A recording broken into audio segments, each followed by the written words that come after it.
为什么有的女人喜欢和动物偷尝禁果呢？会不会意外怀孕呢？宝子们好，我是碎碎。很多人刷到过这类猎奇见闻，第一反应都是难以理解。好好的人为什么会选择和动物发生亲密关系？不少人心里同时冒出两个疑问。第一，是什么心理驱使他们做出这种违背常人认知的选择？第二，人和动物之间有没有概率意外怀孕？今天咱们抛开刻板偏见，从心理、生理、伦理多个角度，把这件事掰开揉碎，好好聊聊。先提前提醒，本期内容口味偏重，未满18周岁的朋友建议退出，不要随意猎奇窥探这类禁区话题。先直接回答所有人最关心的问题：女性和动物发生亲密行为基本不可能怀孕，背后的核心原理就是大家常听到的生殖隔离。很多人只听过这个名词，却不懂到底是什么意思。咱们用大白话讲清楚，人类能够孕育新生命，依靠的是人类精子与人类卵子顺利结合。人体生殖结构像是一套成套运转的精密装置，女性生殖道环境卵子构造只能适配人类精子，不同物种之间精子卵子的大小、蛋白结构完全不一样。打个比方，人类卵子相当于一把专属锁，人类精子是唯一匹配的钥匙，猫狗或是其他动物的精子就是造型完全不符的钥匙。哪怕进入女性体内，也没有办法识别穿透卵子，根本无法完成受精过程。不同物种的生理周期、孕育机制更是天差地别。猫咪发情规律、牲畜的繁育模式和人类女性生理体系不存在任何兼容的可能性。简单来讲，生殖隔离如同一道天然屏障，隔绝了跨物种孕育后代的可能，不用担心生出半人半兽的后代。但重点来了，不会怀孕绝对不等于这件事没有风险，恰恰相反，其中潜藏的健康危机远超大多数人的想象。各类家养野外动物身上遍布大量寄生虫、细菌、病毒。拿最常见的宠物猫狗举例，弓形虫是极具威胁的病原体，普通人感染尚且会持续乏力、脏器受损，若是处于备孕期、孕期的女性不慎感染，极大可能引发流产、胎儿发育畸形，造成无法挽回的悲剧。除此之外，绦虫、蛔虫、各类未知真菌、人畜共患病病毒都能通过亲密接触侵入人体。这些病原体在动物身上或许只会引发轻微不适，可人类免疫系统很难抵御。一旦寄生虫在人体内定居繁殖，持续侵蚀肠胃、内脏，长久下来反复腹痛、贫血，免疫力持续下降。部分人畜共患病，甚至没有特效药，后续漫长的治疗过程会让人饱受折磨。很多人只盯着会不会怀孕这件事，却忽略传染病隐患，单纯觉得只要不会受孕就无伤大雅，这是非常严重的认知误区。聊完生理科普，我们再来深究核心问题，到底是什么原因促使部分女性走向这种跨物种的亲密关系？所有反常行为背后几乎都能找到心理层面的根源，首要因素就是长期缺失正规的性教育。我们身边不少人从小到大几乎没有渠道获取客观健康的两性知识，长辈羞于谈论亲密关系，学校相关科普浅尝辄止。当人对亲密关系欲望认知一片空白，又在网络上偶然接触到猎奇扭曲的不良信息，很容易被错误内容误导。就像一张空白的白纸，没有人引导正确认知，任由杂乱扭曲的观念肆意涂鸦，性观念慢慢产生偏移。曾经有偏远地区的相关案例，当地信息闭塞，年轻人缺少获取科学知识的途径，只能依靠网络碎片化信息满足好奇心。偶然刷到小众猎奇内容后，不断被新鲜感裹挟，走上错误的探索道路。在完全没有正确指引的环境里，仅凭好奇心摸索亲密相关的需求，很容易误入歧途。第二种十分常见的诱因，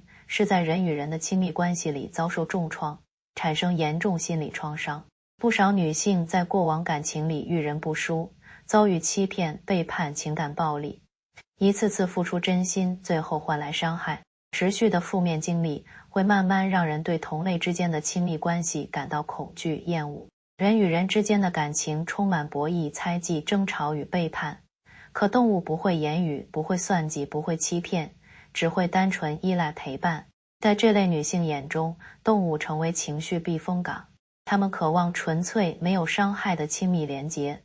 无法再信任人类伴侣，于是将情感寄托、生理需求转移到动物身上。但我们必须客观点明，这只是一种消极的心理代偿方式，治标不治本。就像为了躲避狂风暴雨，仓促躲进一栋随时会坍塌的危房，短暂获得安全感，可潜藏的风险一直存在。逃避人际亲密关系带来的伤痛，选择跨物种亲密，并不会治愈过去的情感创伤，只会催生更多新的心理问题。还有一部分人纯粹是被猎奇心理支配。当下互联网信息繁杂，各种冷门突破常规认知的内容随处可见。有一部分人厌倦平淡日常，执着追求刺激感，总想尝试大多数人不会触碰的事情，依靠与众不同的体验获得情绪满足。当他们在网络刷到人和动物亲密相关的猎奇内容，好奇心不断放大，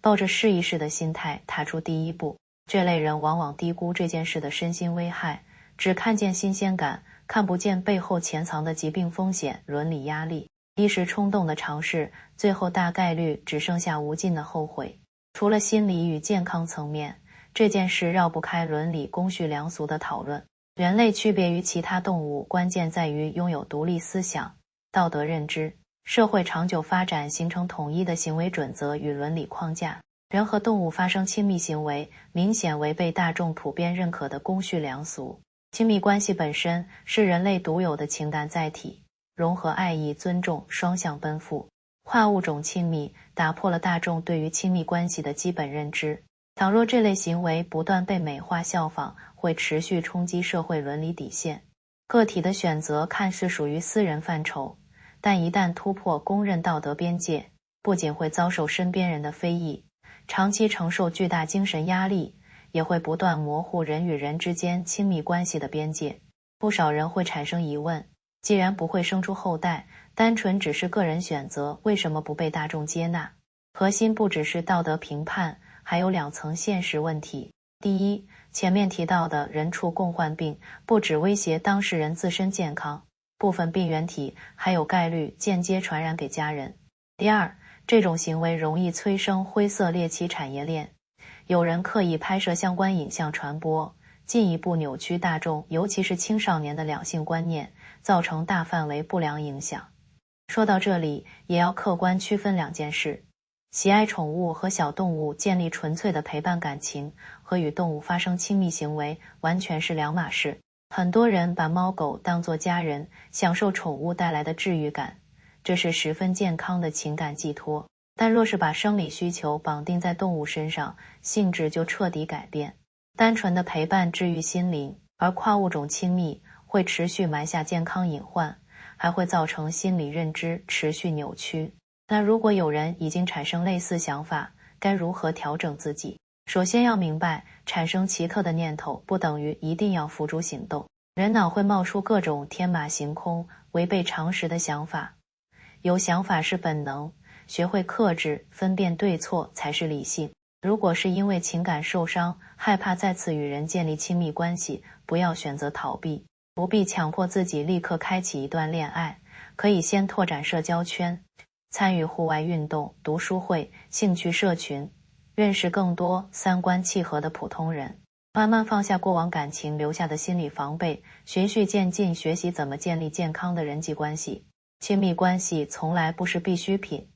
但一段正常双向尊重的感情才能够提供健康的情绪价值。若是源于知识匮乏、单纯猎奇，最需要做的就是主动学习科学正规的两性知识，摒弃网络上杂乱无章的猎奇内容，建立稳定正向的认知。欲望本身是正常的生理现象，成年人可以通过合理合规、不伤害他人、不违背伦理的方式疏导，完全不需要走向极端道路。千万不要抱有侥幸心理，觉得自己做好防护就能规避所有风险。动物身上的很多病原体肉眼无法察觉，就算做好基础清洁，也很难彻底隔绝病菌。一旦感染难以根治的人畜共患病，后续需要付出极高的时间、金钱成本治疗，身体承受持续性痛苦。与此同时，这件事很难获得身边人的理解。一旦被他人知晓，长期需要承受旁人异样眼光，背负巨大心理压力，长期容易滋生焦虑、自卑等心理问题。我们从不站在道德制高点单纯指责谁，只是希望所有人看清选择背后所有代价。生殖隔离保证不会出现跨物种后代，却无法抵挡病毒寄生虫入侵身体，更无法消除违背伦理带来的精神负担。人类拥有高级思维，有能力分辨利弊，也有条件寻找健康合理的方式满足情感与生理需求。不要被短暂的新鲜感裹挟，不要依靠极端方式逃避内心的伤痛。好好爱护自己的身体，正视自身的情绪与需求，守住伦理底线。亲密关系本该是温暖美好的体验，不该落入充满风险、饱受争议的歧途。希望今天聊的内容能够解开大家长久以来的疑惑，理性看待这类小众猎奇现象，远离各类危险的禁区。